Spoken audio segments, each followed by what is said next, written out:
So the man with the intention, having a hard-on to be a modern-day antichrist, has hit new levels of stupidity in the last few minutes.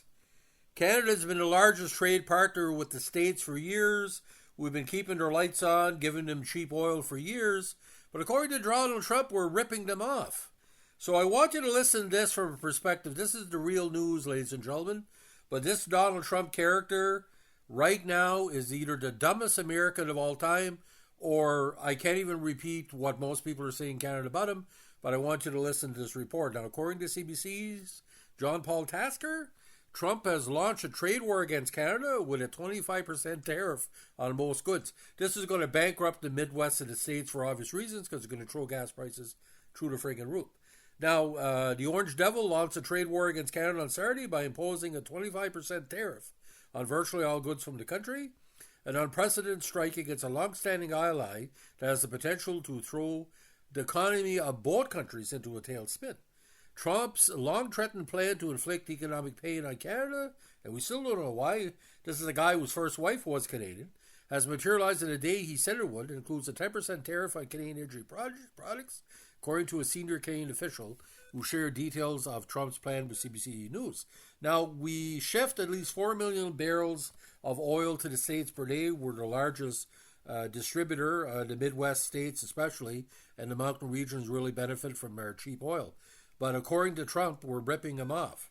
Now, experts have said trade action of this magnitude has the potential to shave billions of dollars off of Canada's gross domestic product and put the country in a painful recession, requiring government stimulus to prop up the economy. Canada is expected to hit back later this weekend with retaliatory tariffs of its own to make Trump think twice about taking on his country's biggest customer.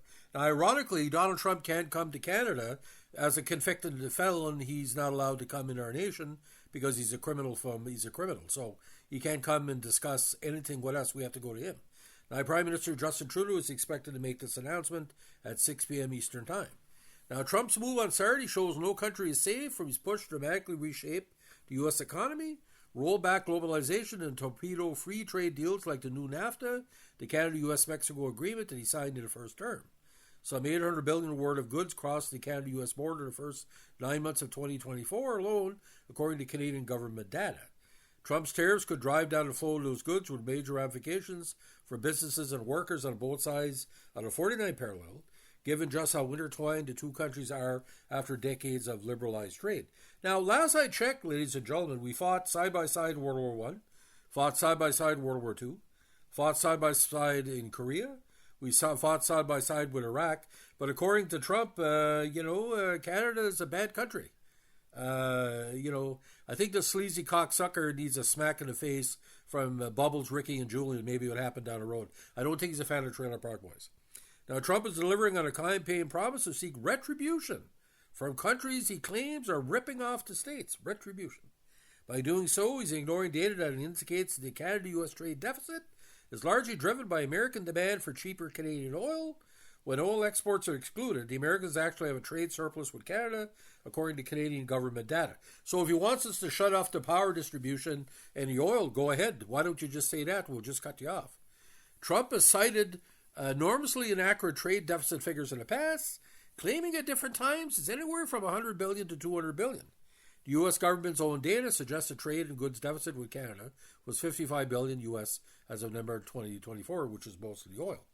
Trump has also said that tariffs are to punish us for being lax on drugs and migrants, even that the U.S. government figures show less than 1% of fentanyl and illegal migrants are coming from this country.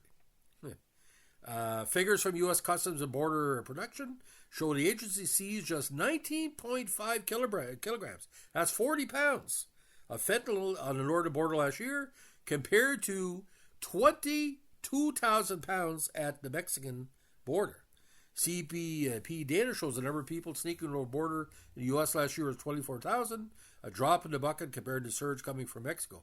That's 24,000 people a day, ladies and gentlemen, from Mexico. The president teased for weeks that if Canada did not more to crack down on the border, the country might get a reprieve from his trade actions. The Canadian government did deliver a $1 billion border plan, but according to the Orange Devil, it wasn't enough. Trump said Friday there was nothing Canada could do to avoid the tariffs. The next move, this trade war, again, will fall to Trudeau and the Liberal cabinet. Now, here where it gets kind of freaky, Doug Ford has been an ultra-conservative for years. But the leader of the province, he leads the premiers as head of the Council of the Federation, has called for forceful action to make Americans feel the pain of Trump's tariffs. Ford recently called a snap for a provincial election, saying he wanted a stronger mandate to deal with tariff issues. In a social media post on Saturday, he said the coming days and weeks will be hard. Our economy will feel the impact of Trump's tariffs almost immediately, with hundreds of thousands of jobs as a risk. Lena Payne, a Unifor president, I believe Trump has underestimated Canadians.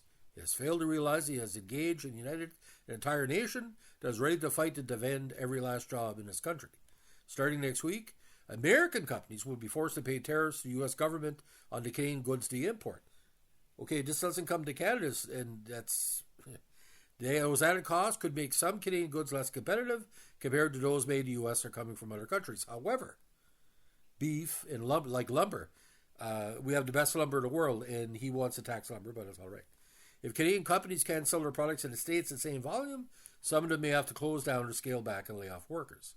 But some goods can easily be replaced, and there are potential knock-on effects for the U.S. economy, such as higher prices for American consumers. Before Trump imposed these tariffs, the Canadian government said U.S. gas prices could jump some 75 cents U.S. a gallon overnight if we went ahead with tariffs.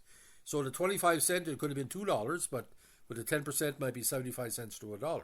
Some U.S. Midwest refineries are entirely reliant on heavy crude from Alberta, and the Americans don't produce nearly enough oil of their own to meet demand. The cost of electricity could also get immediately more expensive because many U.S. states rely on power from energy-rich provinces like BC, Ontario, New Brunswick, and Quebec to keep the lights on in millions of American households. Farmers could also bear the brunt of higher prices for Saskatchewan potash, a crucial ingredient in fertilizers used in agriculture. Steel makers could feel a pinch with Quebec aluminum, widely used by the U.S. industry, being 25% more expensive. Canadian lumber, favored by U.S. home builders, will also spike, driving up the cost of new homes at a time when home prices have never been higher in the States. Now, Lena Payne, president of Unifor, Canada's largest private sector union, says Trump's decision to go battle with us is misguided. Payne was also a member of Trudeau's Council on Canada-U.S. Relations, said the government must retaliate swiftly and definitely to Trump's unjust actions. Now, we will never forget this act of hostility, Payne again, against our workers who must take every measure possible, utilize every ounce of creativity we have to build a strong, resilient, diverse economy to never be held hostage by America again. Canada's Lang, President and CEO of the Canadian Chamber of Commerce, said Trump's actions are profoundly disturbing and will have immediate and direct consequences on Canadian and American livelihoods. Tariffs will drastically increase the cost of everything for everyone. So, is Donald Trump a leader? No. Is Donald Trump sane? No. Is Donald Trump insane? We have to be seen. But I challenge anybody that doesn't know anything about Canada, why don't you go on Google? Don't go on the right-wing or left-wing stuff. Just Google, maybe Wikipedia, what Canada sends to the States. Okay? Why is Donald Trump trying to attack us? What have we ever done to him? Well, you know why? We're easygoing and we're nice and we want to talk. But I want you to basically understand this, ladies and gentlemen. We stopped the separatists in Quebec. Donald Trump is not going to take over our country. If anything, it could be interesting to see what's going on, because he might say to Donald Trump, well, we're going to send somebody out to arrest you. We're going to basically ask the world court to bring you to hate crimes. Some people would say Donald Trump should be brought up to task for being a criminal for justice. Like I said, all the despots through the years, we've defeated Hitler, we defeated the Russians in '72. We're not going to take any crap from Trump. We're not scared of the States. The States should be scared, because if we weren't around, your lights would be off and you wouldn't even be able to drive your cars. Where do you think this comes from? They had you over a barrel in 1973. Who bailed you out, brother? It wasn't the Arabs. We bailed you out. So you gotta figure out. You gotta speak up. Don't be scared of this cocksucker. Yeah, he doesn't scare me. By the way, if any of Donald Trump's representatives, I'll debate this fucking piece of shit any place, any time. I could go to a news conference and ask him this one question: are you fucking crazy? Are you a moron? What do you want to do? Are you a human being? I mean, unbelievable. A failed USFL owner. That was his biggest failure when I was growing up. I tell you something, ladies and gentlemen, I would debate Donald Trump any place, any time. He wouldn't last 15 seconds with me. I had asked him one question: are you fucking crazy? Because Canada, we know crazy, because we've had some crazy people in the FLQ. He's just as bad as Ernst Zundel and Malcolm Ross and the Core Party.